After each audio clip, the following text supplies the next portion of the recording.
Oi gente, tudo bem com vocês? O meu nome é Clara, sejam bem-vindos a mais um vídeo do meu canal. Eu prometi que ia ter vídeo de leitura todo mês e não trouxe os vídeos de leitura de abril. É por isso que eu vou vir falar dos 2 meses ao mesmo tempo. Gente, abril foi uma loucura. Todo mundo voltando presencial, não preciso ficar falando aqui o que aconteceu, me mudei de novo, voltei pro presencial, estou com a vida presencial de volta, estou muito feliz com isso. Mas é aquilo, a gente acabou com o tempo um pouco mais apertado pra fazer outras coisas que não estivessem ligadas a essa vida física de fato, essa existência física, não é mesmo? De qualquer forma, tô aqui pra falar sobre as minhas leituras de abril e de maio, e mesmo eu tendo me mudado, voltado ao presencial, viajado, feito 1 bilhão de coisas, e no presente momento estando no meio de semestre na faculdade, no meu último ano de faculdade, o que não é fácil, eu continuo levando as minhas leituras. Continuo conseguindo manter um ritmo de leitura razoável, eu acho. Tô conseguindo ler, assim, nos meus horários livres. Eu guardo um tempinho do dia pra ler, ou o intervalo das aulas. Mas realmente abril foi uma exceção, porque eu tava muito preocupada com outras coisas. Então eu acabei lendo apenas 2 livros em abril. E nos primeiros dias de abril, porque aí o resto do mês eu fiquei inteira, tipo, não lendo nada. Mas em compensação, vi muitos K-dramas em abril, comecei K-dramas novos, a minha agenda de K-dramas lotada, e se você quiser acompanhar um pouco mais da minha agenda de K-dramas, me siga no Instagram, senão esse vídeo vai ficar com 1h30. Mas enfim, vamos começar. Eu terminei março lendo Pachinko, e foi a minha primeira leitura de abril, porque aí eu realmente terminei Pachinko em abril. Nada nunca vai ser o suficiente pra falar sobre esse livro, sobre a importância, sobre o tamanho desse livro. Não o tamanho literalmente falando, tá, gente? Foi um 5 estrelas favoritado. Eu me empolguei muito com esse livro, me emocionei muito, me envolvi muito. E, inclusive, fiquei tão envolvida que provavelmente meu TCC vai ser sobre esse livro. Análise. Pachinko é uma ficção histórica sul-coreana, escrita pela autora sul-coreana Min Jin Lee. E essa história vai acompanhar uma família. Se eu não me engano, são 4 gerações da mesma família, ou talvez até 5. Uma família de zainiches, né? Que são pessoas que saíram da Coreia para ir viver no Japão, na época que o Japão estava colonizando a Coreia. No livro, eu não me lembro se a autora fala especificamente do Zanishi. Sim, ela fala aqui nos agradecimentos. Enfim, tudo começa com a história da Sunja, que cresce como menina na Coreia, né, que ainda não existia 2 Coreias, era uma Coreia só. E ela, quando jovem, se muda para o Japão. Enfim, é uma vida cheia de tribulações, muita pobreza, muito trabalho, muita exploração. Uma história que fala sobre família, colonização, enfim, é muita coisa, muito significativo, muitos temas. É um livro que traz muitas facetas, tanto do povo coreano quanto do povo japonês, mas principalmente dessa relação tão complicada, delicada que há entre esses 2 povos por causa da colonização. Esse livro é gigante, eu simplesmente me apaixonei por essa história. E eu também já vi a adaptação que teve desse livro na Apple TV Plus, que foi um drama com 8 episódios, inclusive com um elenco de peso e muito bem produzido. Eu recomendo muitíssimo tanto a leitura quanto a série. E eu não preciso nem dizer que, enfim, temas muito sensíveis são tratados aqui. Sempre confiram. Então eu terminei Pachinko e num absoluto surto eu reli Twisted Emotions da Cora Riley em um dia. Eu não tenho muitos comentários a fazer sobre isso. Vamos lá, gente. Pra vocês que me acompanham há um tempo sabem que Twisted Emotions é um dos meus romances favoritos. Ele é um guilty pleasure meu muito forte. Ele faz parte dessa série de livros sobre a máfia da Cora Riley, que é uma autora podre. Mas eu vou fazer o quê? Eu amo esse livro, eu amo a história do Nino e da Kiara. Eu não sei o que tem nesse livro, que ele é bem escrito, cara, eu acho isso, e isso destoa muito dos outros livros da série. Enfim, mas como eu falei pra vocês, é um livro sobre máfia, então tem, assim, questões pesadas. Sinceramente, não leiam o resto da série.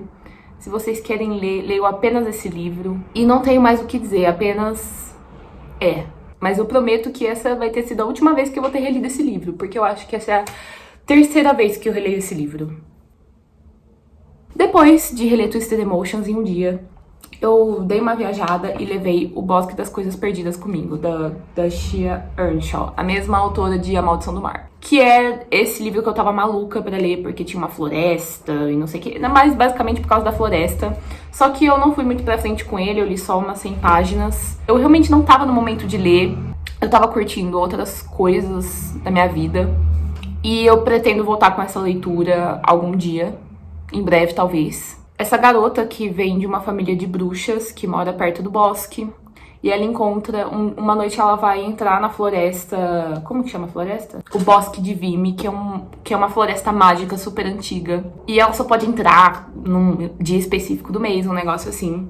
E quando ela entra, ela encontra o garoto lá, vivo. E ele deveria estar morto, porque o bosque meio que, tipo, suga a vida das pessoas, não sei. Enfim, ele não sabe porque ele tá lá, ele não lembra de nada. E aí é basicamente isso, vai ter um romancezinho aí pelo que eu entendi, mas o negócio mesmo é a floresta, que é por isso que eu queria ler esse livro, e essa capa é muito linda. É isso que eu queria dizer. Isso foi abril, basicamente. Eu li 2 livros e meio, mais ou menos, mas se você contar Patinco, que tem 500 páginas, eu acho que já foi suficiente. Depois entrou maio, e o que aconteceu em maio? Eu fiz aniversário, mas não era isso que eu queria dizer, enfim. Eu me propus a participar do Meijan, que é o mês em que a gente lê e consome autores asiáticos, ou americano-asiáticos, ou descendentes de povos asiáticos, porque maio é o mês da herança americana-asiática. Então eu comecei o mês lendo The Bride Test, da Ellen Hong. A Ellen Hong tem um livro bem famosinho que chama Os Números do Amor, já. Só que eu tinha muito interesse em The Bride Test, porque uma vez eu vi uma fanart, um negócio assim, que inclusive eu nunca mais consegui achar. A Ellen Hong, ela é descendente de vietnameses, inclusive a mãe dela é vietnamita e emigrou para os Estados Unidos. Então, ela escreveu muito desse livro pensando na mãe dela, porque a protagonista é uma mãe solteira vietnamita. E o sonho dela é dar uma vida boa pra filha dela, que é uma menina de 8 anos, se não me engano.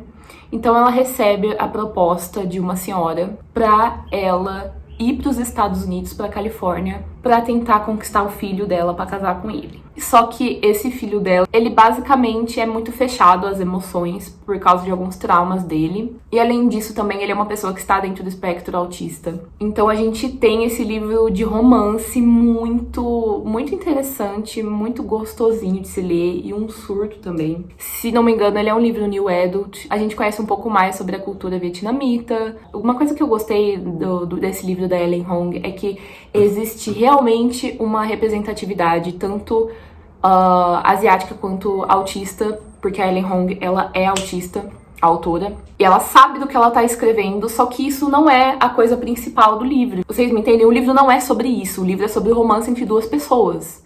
Então a gente tem uma representatividade incrível nesse livro, de romance adulto, absolutamente maravilhoso. Se eu não me engano, eu dei 4 estrelas, eu gostei muito. Depois de ler The Bride Test, eu li Kim Jin-young, nascido em 1982, da Cho Nam-joon, que é esse best-seller sul-coreano super famoso, 1 milhão de exemplares vendidos para todo mundo. Gente, por que eu tenho um negócio aqui do banheiro da faculdade no meio? Bom, é um romance curtinho, com umas 160 páginas. É muito impactante, ele toca em feridas muito profundas, principalmente da sociedade sul-coreana, mas também de um mundo inteiro em que existe o patriarcalismo e o paternalismo, enfim, o sexismo e as disparidades de gênero como um todo. Então é muito fácil você ler esse livro e se relacionar com ele, apesar dele tratar também das especificidades da sociedade sul-coreana, que tem um passado confucionista e, enfim, as particularidades do patriarcado sul-coreano. A gente vê aqui e é pesado, gente. A gente acompanha nesse livro a vida da personagem Kim Jin-young, que ela, enfim, tem uma vida normal para uma garota da classe média sul-coreana. Ela cresce, trabalha, se casa, tem os filhos, e aí, de repente, ela fica estranha, ela entra num surto, e o marido dela não entende por quê, então ele leva ela pro psiquiatra. E aí a gente vai acompanhar a vida dela, desde a infância, adolescência, vida adulta e vida de casada, pelos olhos desse psiquiatra. E aí a gente vai ver como que as questões de disparidade de gênero perspassaram a vida da Kim Jin-young e como colaboraram pra basicamente destruir o psicológico dela. Então, você está preparado? Você não está preparado, mas eu recomendo essa leitura pra absolutamente todas as pessoas que estiverem me assistindo agora, porque você quer ter uma noção boa da questão da disparidade de gênero sem gastar muito tempo? Você quer sentir na sua pele, indiretamente? Lê esse livro. Eu fiquei pensativa por dias depois que eu li esse livro. Inclusive, ainda estou. E ele me fez repensar muitas coisas da minha própria vida. Inclusive, escolhas da minha vida. Porque, enfim, eu tô numa fase em que eu estou me tornando uma pessoa adulta, né? Quer dizer, eu estou vivendo meus primeiros anos como pessoa adulta. Né? Isso aqui pega em pontos que, sinceramente, acho que vocês entenderam. Muito bom, 5 estrelas. Eu fechei o mês lendo Viúva de Ferro, de autor Shiran Jaisal. Eu tava de olho nesse livro desde antes da Intrínseca anunciar que ele ia vir pro Brasil. Que eu e a Adriele, a gente fritava com a sinopse desse livro, com a capa, enfim, com tudo. Com o fato de que o autor é chinês e que esse livro também abordaria ficção científica, questões de gênero e a mitologia chinesa, claro. Eu ganhei de aniversário do meu amigo João, inclusive. Obrigada, amigo. Eu comecei a ler o livro e o começo foi incrível. Eu fiquei super animada, impactada. Eu sentei um dia e li 200 páginas. É um livro que tem um ritmo alucinante de rápido. E eu tava muito empolgada. Estava gostando dos personagens, da dinâmica dos personagens, da parte fantástica, da ambientação. Estava amando o livro. Estava sendo um absoluto surto. Até que lá pela página 300, assim, um pouco antes do final do livro, porque esse livro tem umas 470 páginas, pra mim a coisa começou a desandar um pouco. Não em relação ao ritmo, mas em relação a todo o resto que eles propõem, aquelas, basicamente tudo. Acho que eu tinha expectativas altíssimas pra esse livro, por causa da temática. Enfim, deixa eu contar um pouco da sinopse pra vocês. Esse livro se passa em um mundo fictício, entendeu? Não é uma ficção histórica. O autor deixa isso bem claro no começo do livro, que ele tomou muitas liberdades criativas quando escreveu. A gente vê esse país, né? Esse lugar que se chama Huaxia. Tem uma guerra constante entre os Uduns, que são alienígenas, e Huaxia, que tem um exército de pilotos de crisálidas. Essas crisálidas são, vamos falar a verdade, são tipo aqueles negócios lá do Power Rangers, o Megazord do Power Rangers.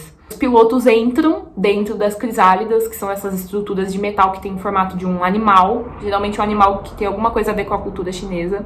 E aí eles alimentam essas crisálidas com o Qi deles, que é a energia vital, basicamente. E eles alimentam esses Megazords aí com o Qi deles, e eles lutam com os Uduns do lado de fora da muralha, que é o que protege, né, esse país, que já teve algumas partes anexadas pelos Uduns. Só que qual é o ponto da história? Esses pilotos, eles só podem ser homens, mas para eles pilotarem, eles precisam gastar muita energia vital, que não é o suficiente para controlar um bagulho gigante, imenso de metal, primordial, inclusive, porque o metal tem todo um negócio que ele se mistura com a sua energia vital, ativa o metal e não sei o que, uma coisa assim.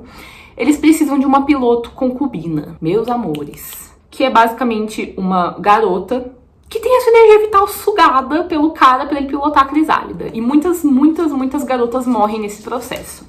E aí que tá o ponto central do livro.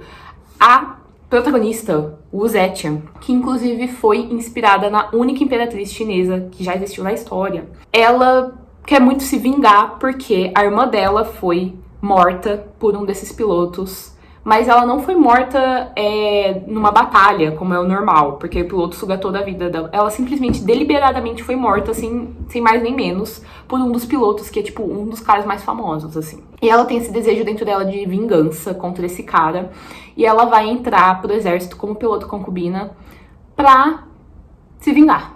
E aí ela consegue, ela entra pro exército, ela vira piloto concubina desse cara. Só que aí acontecem algumas coisas. Primeiramente, ela descobre que a energia vital dela é altíssima, que é o negócio lá, um número específico que você tem pro seu Qi, pra sua energia vital. Geralmente os pilotos homens têm uma muito grande, é por isso que eles pilotam as crisálidas. Só que quanto menor a sua energia, menos tempo vai levar pra piloto concubina ser sugada pelo cara, entendeu? Basicamente. Ela descobre que ela tem uma puta energia vital, e quando ela entra pra ir pra batalha pela primeira vez com esse cara, que foi o cara que matou a irmã dela, ela basicamente domina o cara no reino mental lá, e ela suga a vida dele e basicamente mata ele e toma o controle da Crisálida. Mas me cansa, cara. Pá, pá, pá. É por isso que o livro chama Viúva de Ferro, porque até aí tudo. Ela vai perceber que existe todo um negócio muito estranho nessa coisa entre mulheres não podem ser pilotos, por que disso, por que só os homens podem pilotar por causa da energia vital. Ela vai descobrir que tem toda uma conspiração aí, mas vão colocar ela com o cara mais poderoso do exército, que é basicamente um assassino, que é o Li Shimin, que é o demônio de ferro. E ele, tipo assim, mata basicamente todas as garotas que entram pra pilotar com ele, porque ele tem uma puta energia vital, que ninguém se compara a ele, mas ao mesmo tempo a nação inteira odeia ele, porque ele matou o pai dele, um negócio assim. Mas assim, basicamente ele é um brutamontes, e aí vão colocar ela pra pilotar com ele.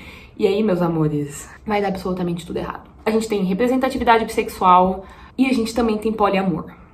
Então, assim, eu estava muito ansiosa com esse livro, estava esperando muitas coisas desse livro, eu tava surtando por causa de um personagem específico aqui do passado da Zetian, que vai ajudar ela no exército e se envolver com ela e com outro piloto, enfim.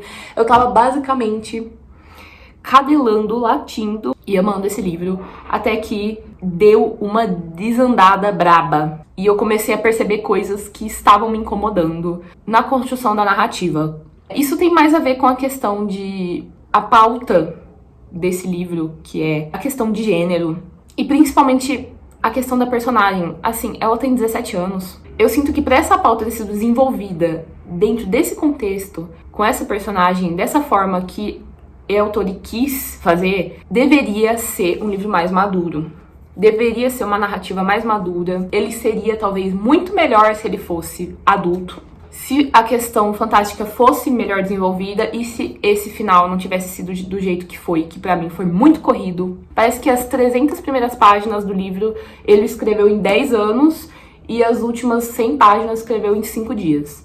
Então, assim, eu terminei dando 3 estrelas, porque eu gostei muito da proposta, dos personagens, da questão da mitologia chinesa. Não teve um desenvolvimento que me agradou totalmente. E eu vou explicar mais disso, porque eu vou postar um vlog de leitura em breve, se vocês quiserem assistir, por favor, assistam. Mas basicamente foi isso, gente, as minhas leituras de abril e maio. Eu espero que vocês tenham gostado. Se vocês já leram algum desses livros, comentem aqui embaixo. Me sigam nas redes sociais pra gente estar sempre conversando. Se você ainda não é inscrito, por favor, se inscreva no canal. Se quiser me ajudar, compre pelo meu link da Amazon. Um grande beijo e até a próxima.